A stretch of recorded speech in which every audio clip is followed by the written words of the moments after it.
こんにちは、こんばんは、永谷サモンです。今回は先日リリースしたサードシングル MySpace の解説ということで、いろいろとお話していけたらと思います。よろしくお願いします。今回はもうジャケットとかを見てもらって分かる通り、夏の曲です。でも最初はここまで夏っぽい感じになるとは思ってなくて、これですね、このイントロのギターのこのフレーズが思いついてから夏の曲にしたろうって思ってね、これめちゃめちゃ夏っぽくないですか？そうってことで、なんか一気にテーマが決まった気がして、すごい制作も進んでった感じがありました。最初の最初はサビから作ったかな。マイペースでマイスペースでっていう歌詞のアイデアだけがあって、でメロディーも違って、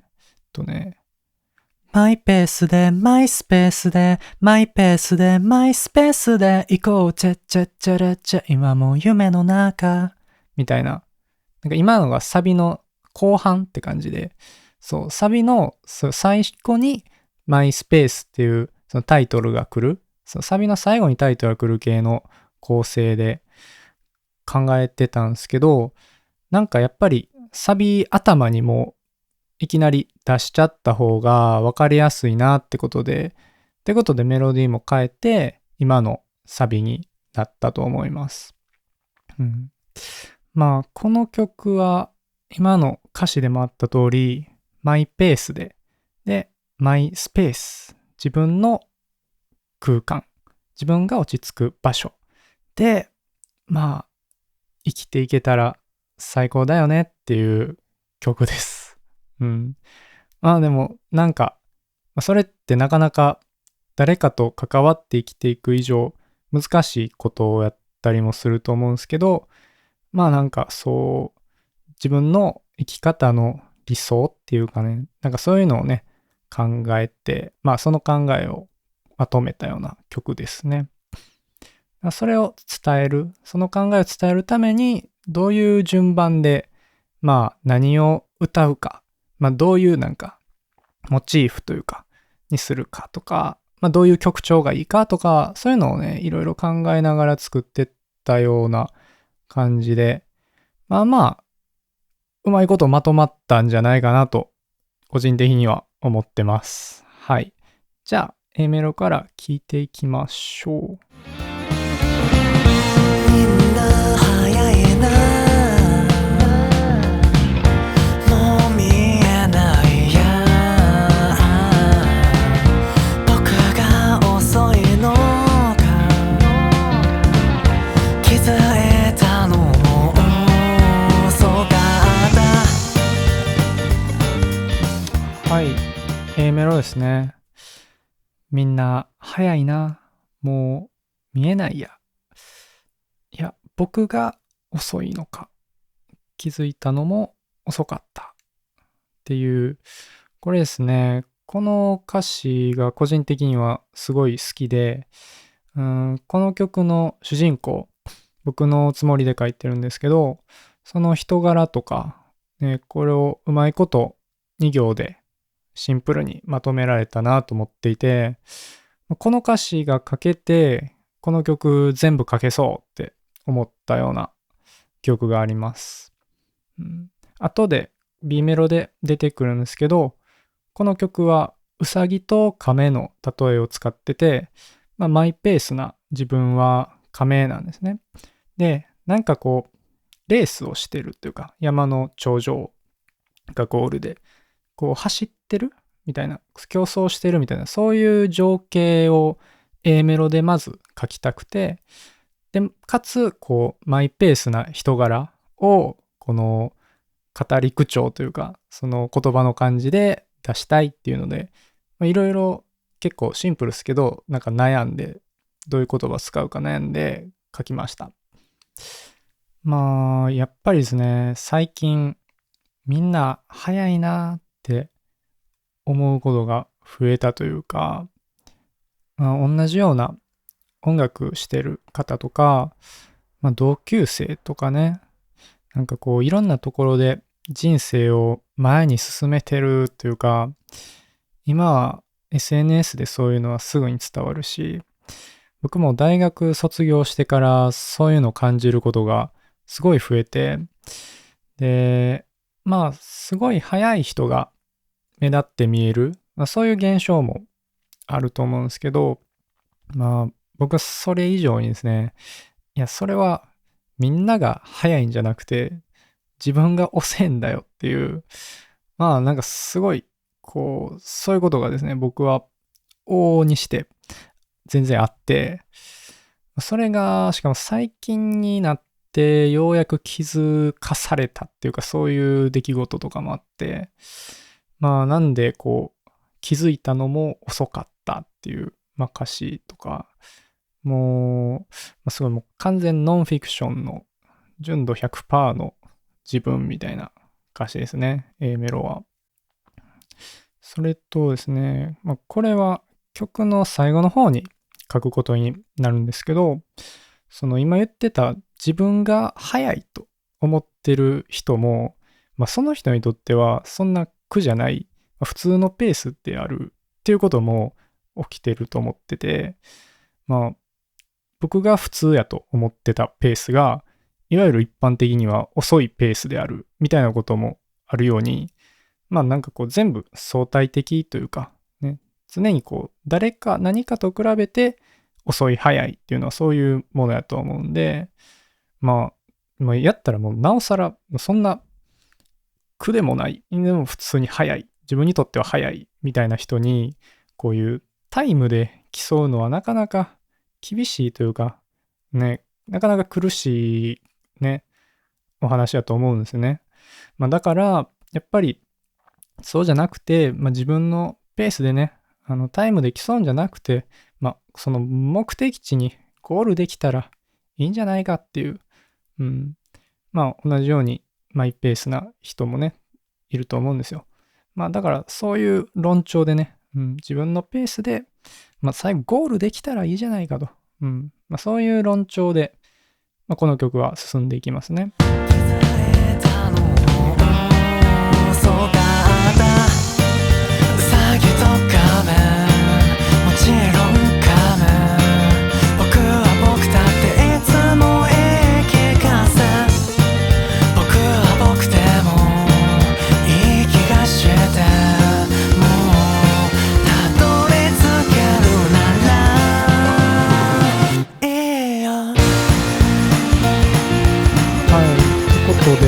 B メロではうさぎと亀の話が出てきましたね。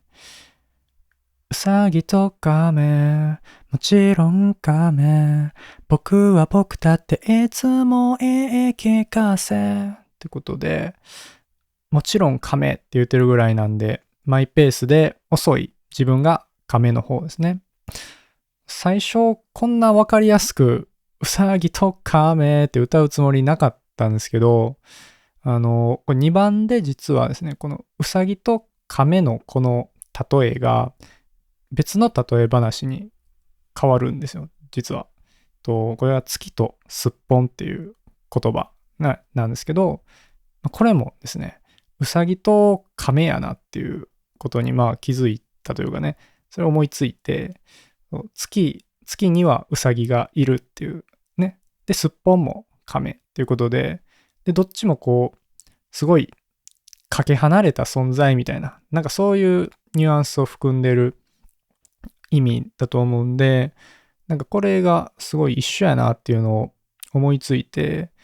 なんでこの曲でもちょっと歌詞のモチーフに取り入れたいなってことで、だからそれを2番で言うために1番ではこのちゃんとわかりやすくうさぎと亀の話をしてるでっていうのをまずちゃんと書かないとダメやなと思って、なんで普通にうさぎと亀って歌いました。で、僕は僕だっていつも言い聞かせってことで、自分は自分でいいんやみたいな。なんかこう、さっきも言ってたようにタイムで競うんじゃなくてみたいな、そういう考えがありつつ、でもなんかそれをちょっとなんやろ、ほんまにそうなんか自分みたいな、ほんまはそら誰だって早く行きたいみたいな気持ちはあるし、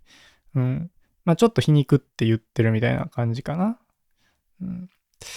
で、僕は僕でもいい気がして、もうたどり着けるならいいよってことで、そう言ってる、ゴールできたらいいじゃないかみたいな。それもちょっと、なん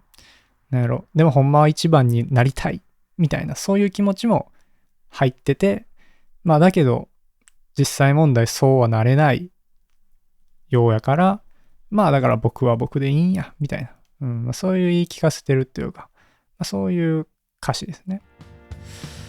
音楽的なところで言うと、今回すごいシンプルなんですよ。ドラム、ベース、ギター、ピアノっていう、シンプルなバンド編成で、そうですね、例えばリズムで言うとズンチャズンチャズンツチャズンチャっていう、このウサギと亀のね、ウサギか走ってる様子、軽やかに、そういうのを意識しました。このドラムはね、コンピューターの中で動くスーペリアドラマーっていうソフトのドラムで、これを電子ドラムでドラマーさんに叩いてもらってます。一番煎じで使ってたソフトの音源とはまた違って、こっちの方がね、生っぽくリアルやと思うんですけど、どうすかね。けどね、次もっとバンドっぽい曲ができた時は、なんかスタジオで生のドラムのレコーディングもしたいなって思ってて、けど今回はですね、マイスペースっていうタイトルじゃないですか。だから自分のスペース、自分の部屋で作るっていうのは守りたくて、なんでこうソフトの音源とかで卓録で楽器レコーディングとかしてもらってるんですけど、そう自分のスペースで作るみたいなのはちょっと守って作りました。僕のボーカルだけね、音質的な面でスタジオ行って撮ってます。あとはね、全体的にこうゆったり感じられるコード進行にしてて、これはもちろんマイペースな感じっていうのを曲調からも伝わったらいいなっていうので作ってますね。じゃあサビ。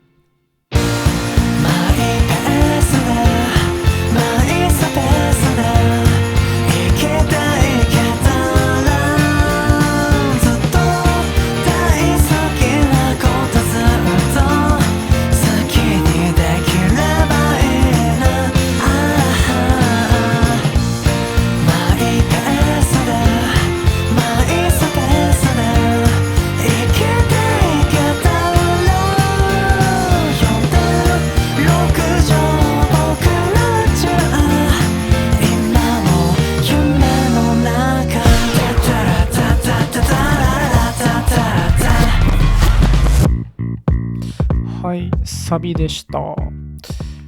マイペースで、マイスペースで生きていけたら、ずっと大好きなことずっと好きにできればいいな。マイペースで、マイスペースで生きていけたら、4.6 畳、僕の宇宙、今も夢の中。ということで、マイスペースっていうタイトルの言葉も出てきました。このスペースは空間でもあり、宇宙でもあったんですね。はい。要するに、マイスペース。これは自分が普段作業している空間、部屋。これは 4.6 畳。で、その小さなスペースなんですけど、そこで曲を作ってて、つまりそこには広い宇宙、スペースが広がっているんやと。小さな世界と大きな世界みたいな。ちょっとカッコつけてる言葉だと思うんですけど、サビなんでね、こういう強い言葉を使うべきとこやとも思ってるんで、ちょっとカッコつけましたね、ここは。で4.6 畳なって言ってるんですけど、ほんまに面積どうなんやろって思ってメジャー使って測ってみたら、多分4.5 畳なんですね。4畳半。まあ普通そうなんですよ。そんな半端な4.6 畳みたいな面積じゃないと思うんで、そう。ただね、4.5 畳にすると、これ、4.5 畳ってなっちゃうんですね。4.6 畳の方がいいんですよ。一文字足りなくて。そう。だから4.5 畳嫌やな、みたいな。でも、やっぱリアルなの歌うべきやし、特にこの曲は。だからどうしようかなと思って。でもうどうしようかなと思いつつ、4.8 畳とか、なんかここ2文字がいいなってなって。で、ちょっとこじつけれるかなって思って考えたのが、まあ今回のこの曲、まずジャケットがね、その外をね、窓から外を見てるみたいな構図の写真で、で、これはまあ2番でね、外の月を見るみたいな情景もあって、結構この曲は窓際でね、外を見上げてるみたいな。で、青空がね、あるみたいなね。そういう構図が一つ思い浮かんでたんで、窓から顔を出してね、ちょっと身を乗り出して見てる。まあこれはちょっと外に出てるわけですね。自分の体、それのだけの面積が。やから0.1 畳分ぐらいプラスしてもいいかな、みたいな思って、じゃあ4.5 畳プラス 0.1 畳で4.6 畳やったら、まあなんか自分的にこじつけついたし、いいかな、みたいな感じで4.6 畳にしましたね。で、マイペースで、マイスペースで生きていけたらっていうところで、現状はまだそうなってはないっていう感じですね。僕も今は音楽以外に学校の方で仕事をしてますし、音楽がもっと軌道に乗っていったら、それはそれで忙しくなって、関わってもらえる人も多くなって、なかなかこう自分のペースで生きていくっていうのは難しいことやと思うんですよね。今の僕の理想は、歌いたい歌をね、書いて、こんなんできたよってリリースして、それをたくさんの人が好きになってくれる状態。その最後のたくさんの人がっていうのはなかなかまだまだ難しいとこなんですが、もちろん今聞いてくれてる人はとっても嬉しいです。はい。ありがとうございます。いつかね、そういうマイペース、マイスペースで曲作ってる、なんかそういう生活をね、したいなと、してみたいなと、今思ってますね。で、もう僕だけじゃなくてですね、これは毎日、自分のペースというより、誰かのペースで、会社とか学校とか、自分が属してる集団のペースに合わせてね、そう生きてるっていうのが、多いと思うんですよ。それでついていけてるっていう人はいいのかもしれないですけど、中にはついていけない人も当然いて、なんとか必死にギリギリついていってギリギリで生きてるみたいな人もいると思うし、僕も基本夜型なんで、けど学校の仕事は割と朝早めというか、それも普通の時間なんかもしれないですけど、いわゆる普通の人の生活リズムに、それで戻してもらってるみたいな感覚もあって、それに、対してというか、ある程度、こういう日常に時間的な制限があった方が、自由な時間が楽しめるみたいな、そういうね、現象もあると思うし、ただ、やっぱり、一番はなんていうか、その人が自分に合ったペースみたいな、自分に合った生活リズムみたいなのを見つけるっていうことも大事だと思うんですよね。基本的にこの世界は朝型というか、早起きは三文の徳みたいなね、夜更かしちゃダメだよみたいなあるけど、でも意外と自分に合ったペースというか、自分が一番調子いい時間帯とかが実はあったりするし、それに気づいて、それでじゃあそのために、そのペースで生きていくにはどうしたらいいかみたいな考えたりするのも必要なんかなとも思いつつ、まあみんなが人それぞれ毎日健康に生きられるね、ペースが、それを送れるようなね、環境があったらいいなみたいな、まあ理想ですけど、そういうのを考えたりしながら、このマイペースで生きるっていうテーマをね、ちょっと書いてみました。はい。なんか波の音がします。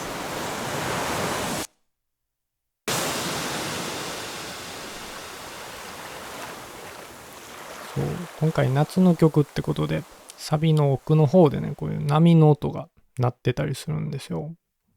あとは、カモメが飛んでる海岸沿いみたいな、こういう音とか、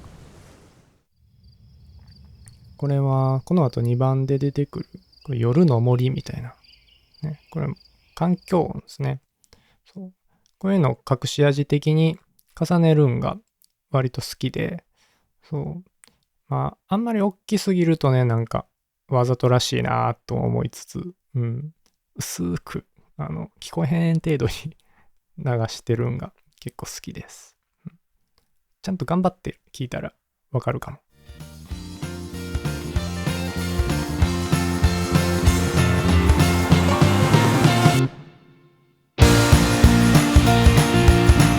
はい、今回もね、各パートギターはギタリストの方にみたいな感じで依頼して弾いてもらってたりして、やっぱりいいっすね、この作り方は。自分より当然上手で音楽的やし、自分にはないアイデアもらえたりして、こう僕も一リスナーとして楽しめる作品に最後はなっていく感覚があるというか、これからもね、こういう作り方でいきたいなと思ってます。じゃあね、2番いきます。全部疲れた、もうダメだ、ああもうやめた、空を見上げた、ああてっぺん越えた君がいる、夜を照らしている、ああ僕は何してんだろう、ウサギとカメ、2番入ってね、こう急に音の数が少なくなるとこがあったと思うんですよ。ここです。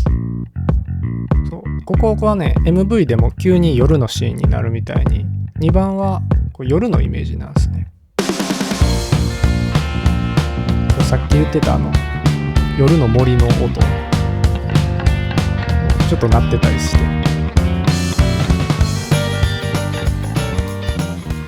で歌詞は、全部疲れた、もうダメだ、ああもうやめた、空を見上げたってことでですね、ネガティブですね、すごい。まあこう作業をしてて、でマイスペースで、まあ疲れたと、そううまくいかんことも多いで、まあもう夜になって、で疲れたっていう感じですね。でその次がちょっと大事で、てっぺん越えた君がいる、夜を照らしている、ああ僕は何してんだろうっていうことでですね、てっぺん越えた君、てっぺん越えた君っていうのが、これはウサギのことで、1番で出てきたね、山のてっぺんまで競争だっつって、その先に行っちゃってるこのウサギで、この山のてっぺんをね越えるっていうのはね、夜の12時を回るっていう意味もあって、こう時計の針が夜のこの一番頂点を回るみたいな意味もあって、これコナン読んでて知ったんですけど、っていうのでこう時間が夜になったっていうのを含めてね、このてっぺん越えるっていう言葉を使ってたりします。でそのウサギが夜を照らしていると、そうつまりこの山の頂上を越えてこれ月まで行っちゃってると、そういう感じなんですね。そう、それぐらい自分の先を行ってる人が自分よりかけ離れてしまってる。ああ僕は何してんだろうみたいな歌詞で、これは最初の方で言ってたように、これがつまりこう2番ではこのうさぎと亀のこの例え話がですね、月とすっぽんっていう、これも日本の言葉、この例えにね、チェンジしてるというか、出てきたって感じ、新しく。そう。これうさぎは月で、そう。月にうさぎがいる。で、亀は当然すっぽんなんですね。そう。で、どっちもこうね、すごいかけ離れてるみたいなね、意味合い、モチーフで使える言葉やなって思って、はい、書きました。僕は何してんだろう。うさぎと亀、月日流れ、いつになったって君は遠いけど、僕もやってるよ、また走ってるよ、まだ届かないけれど、ここでも光ってる、だからこの後はサビが1回やっておしまいなんで、実質ここまでが歌詞の本筋、本題というか。なんで、いろいろネガティブなこと考えちゃうけど、最後はちょっとポジティブに前向いて終わりたいみたいな気持ちで、このあたりは書いて、結構大事なところになるなと思って書きました。読んでいくと、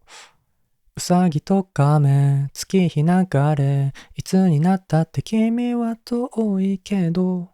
てことで、ここはこれまで言ってるんと同じような感じで、うさぎ、ね、いつになっても君は遠い。で、その後ですね。僕もやってるよ、まだ走ってるよ、まだ届かないけれど、ここでも光ってる。はい、っていうことで、一つこの曲、ちょっとポジティブに終わりたい。こう考えたいよと。月ぐらい離れてると。この世界、この夜をもう照らしてるうさぎ。それに対して、こう自分は、まだまだなんやけど、でもまだ走っているよと。そう。で、これはですね、夜、今ね、この2番は夜の設定なんですね。夜、自分の部屋でこう作業をしてる。蛍光灯のね、蛍光灯か、部屋の明かりか、ね、電気があって、この光はこう小さいですけど、でも光ってることは確かやと。そう。まだまだこう月にはね、届くような光じゃないかもしれないですけど、光ってはいるぞと。ここでも光ってる。よし、これでね、もうちょい頑張ろうぜ、みたいな。そういう歌詞ですね、ここは。そう。なんかこう、やっぱりちょっとこう、自分でね、こう、歌詞書いてみて、ちょっと気づくっていうかね、やっぱりこう、ポジティブなね、ちょっと方向で最後は終わりたいなっていう気持ちがあって、なかなかね、こう、頑張れみたいな、そういうドストレートポジティブな歌詞はまだまだなんか自分は書けへんなと思うんですけど、そう。なんか、それ言うてるお前が頑張れみたいな、自慢みたいな、って思ったりするし、そう、頑張れみたいな、そう、ドストレートなのはまだまだ書けない感じがするけど、やっぱりネガティブな気持ちだけじゃなくて、そう、ちょっと前向いて終わる。今はね、そういう温度感の歌詞が書ける。書きやすいようにも思うな。そう。だからね、ここは結構自分的にはいい感じで最後まとめれたかなという感想です。はい。マイペースだ、マイスペースだ、生きていけたらなんて、それもお互い様か、僕は僕でいかないだろう。マイペースだ、マイスペースだ、生きていけたら呼んで6畳僕の家、今も夢の中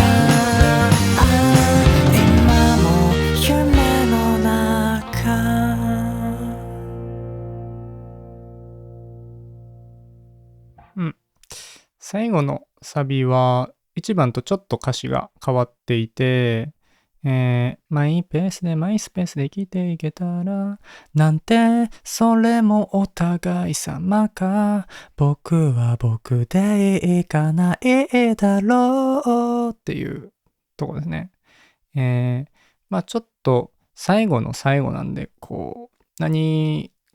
書いて終わろうかなって思った時に最初の方はなんか、マイペースで生きていく進んでいくってなるとこう時間がどうしてもかかっちゃうからこう体には気をつけて生きようみたいな長生きしようぜみたいな健康ソングみたいに終わらそうとしてたんですけどなんかそれやとちょっとさすがにダサくてダサいと感じてしまってで、こう自分のことを歌う曲にしたけどなんか自分のことばっかやなとも思って同時にで、それでもう一回こう、うさぎに目を向けてですね、こう自分にとっては速いうさぎやけど、うさぎにとってはうさぎのマイペースであるっていうことも十分あると思ってて、おとぎ話でも、それでもう余裕で差つけられて、で、うさぎは、油断して寝ちゃって、みたいな話やったと思うんですけど、そう。あとあれやね、なんかこう、うさぎはそんな現実では都合よく寝てくれへんみたいな終わらし方もしようとしてたから。そう。でもそれやとちょっと絶望すぎるんで、それもやめて、やっぱりこう、うさぎのマイペース、じゃあもうなかなかそれには叶わへん、どうしても叶わへんことみたいなのもあると思うんですね。で、だからこそ、自分もなかなかタイムでね、競うのは厳しいと思ったら、こう、別のね、そう、ゴールできればいいんじゃないか、みたいな。そう。だからこそ、うさぎはうさぎのマイペースで歩いてるし、走ってってるし、自分もマイペースでいいやんかっていう、ね、この冒頭から言ってるようなね、自分は自分でいいんじゃないか、いいだろうっていう、そういうので終わらせるのがいいかなと思って、最後ね、サビの歌詞ちょっと変えて書きました。ということで、この曲はこんな感じでさっと終わるんですね。これ最初は C メロとかあって3回目のサビとかも来る構成で書いてたんですけど、ちょっとなんか2番のこのサビスって感じでもう終わった方が、なんかこれも夏感あるっていうかなんか夏こう過ぎ去っていく感じみたいな潔い感じで終われていいかなってことで、ちょっとね、長くなっちゃいそうやったから3番までやると、2番までにしました。で、最後に、これ最後にします。今回のこのタイトルの表記なんですけど、マイスペースってタイトルで、このマイとスペースの間に点が入ってるんですね。これがですね、僕が昔読んだ小説のスティルライフっていう池澤夏樹さんっていう方の小説の表記に寄せてて、スティル点ライフなんですね。で、これっていうのも、この曲のね、この歌詞を書き始めた僕、ほんまの最初の頃に、この本の内容っていうか、一節めっちゃ心に残ってるやつがあるんですけど、それがめっちゃ思い出されて、そう。っていうのもあって、その本の内容からちょっとモチーフっていうか言葉とか引用して使ったりしたいなみたいなも思ってたんですけど、結局何も使わず、に今完成しちゃったんですけど、そう。でもそのタイトルにだけちょっと残したいなみたいな思いで、そう。このスティルライフはですね、主人公の男の人がいて、なんかこう悩んでる、なんか人生何をしたらいいのかみたいな悩んでて、で、結構このマイペースっていうか、なんかちょっとぼんやりと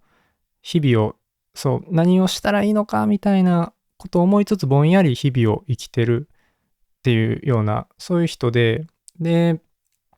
んかある登場人物がいて、その人との出会いをきっかけにちょっとなんか変わっていくみたいな、そういうストーリーなんですけど、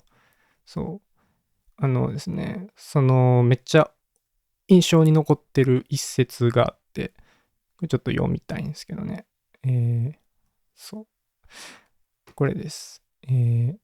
寿命が1000年ないのに僕は何から手をつけていいかわからなかった。何をすればいいのだろう。仮にとりあえず今のところはしばらくの間はアルバイトでもして様子を見る。そういうことだ。10年先に何をやっているかを今すぐに決めろというのは随分理不尽な要求だと思って僕は何も決めなかった。社会は早く決めたやつの方を優先するらしかったが、それは仕方のないことだ。僕はとりあえず迷っている方を選んだ。っていう小説の中にこの一節があって、これの本読んで、この部分読んだ時になんかすっごい僕は救われたんですよね。なんかこれ大学生の、なんかすごい将来迷ってた時期に読んだんですよね。で、ほんまに同じような気持ちを抱いてて、いきなりいろいろ将来について決めるみたいな状況で、でも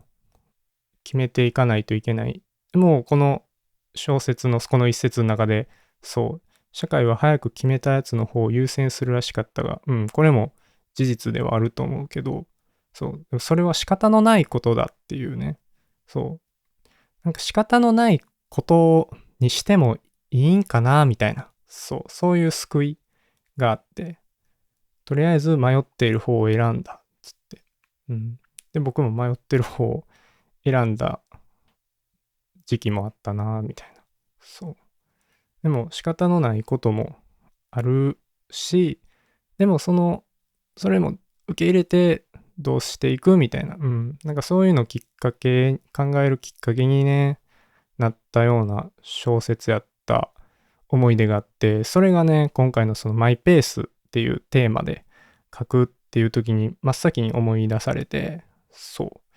ていうのでですね、結果として歌詞の内容にはあんまりこの小説は入んなかったんですけど、タイトルにだけちょっとその思い出残したいってことで、点を入れました。はい。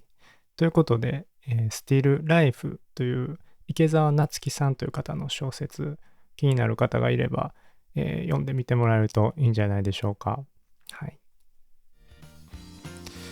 ということで、マイスペース解説してきました。ここまで聞いていただいて本当にありがとうございます。次回の曲は11月頃かな、リリース。遅くとも年内には必ずあと1曲出したいと思ってます。ちょっと時間は空きますが、時間かけて作りたい曲ができてるので、楽しみにしてもらえると嬉しいです。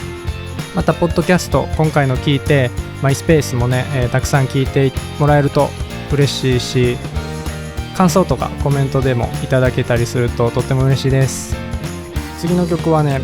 これまでの曲に比べて盛り上がる激しめな曲になる気がする。